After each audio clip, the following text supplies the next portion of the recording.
Magandang gabi mga kaibigan, mga kakilala. May konting i-share lang ako sa inyo na kung gusto nyong makinig sa salita ng Diyos, talagang mahilig kayo o kayo sa Diyos. Pero kung ayaw nyo,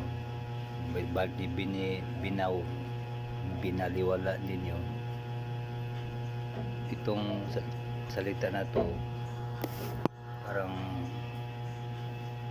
talagang matatamaan talaga kayo. Kaya pakinggan natin to.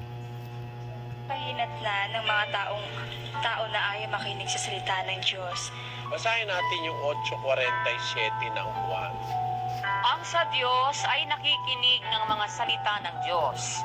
Dahil dito'y hindi ninyo dinirinig sapagkat kayo'y hindi sa Diyos.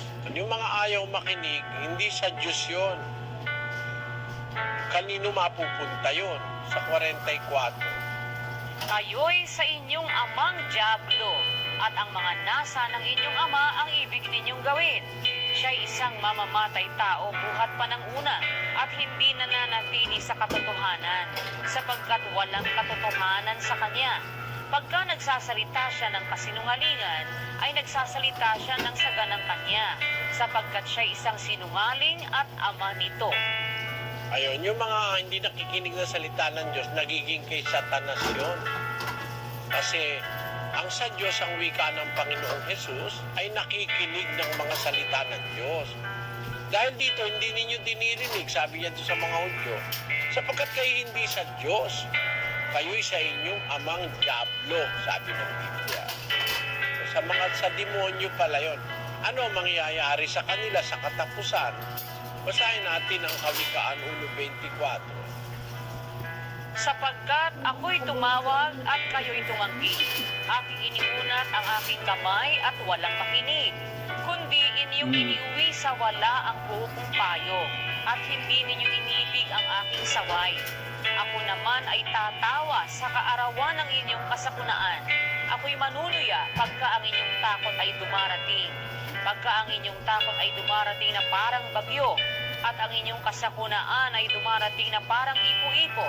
Pagka ang hirap at hapis ay dumating sa inyo, kung magkagayoy, tatawag sila sa akin, ngunit hindi ako sasagot. Hahanapin nila akong masikap, ngunit hindi nila ako masusumpungan, sapagkat kanilang ipinagtanim ang kaalaman at hindi pinili ang takot sa Panginoon. Yun, yung palang kahihinatnan nung mga hindi nakikinig ng salita ng Diyos. Sabi ng Diyos, tumawag ako, kayo'y tumanggi. Iniunat ko ang aking kamay at walang makinig. Iniuwi niyo sa wala ang buo kong payo at hindi niyo inibig ang aking saway. Ako naman ay tatawa sa kaarawan ng inyong kasakunaan. Ako'y manunuya pag ang inyong takot ay dumarating. So, darating sa kasakunaan at sa kapahamakan yung mga ayaw makinig ng salita ng Diyos.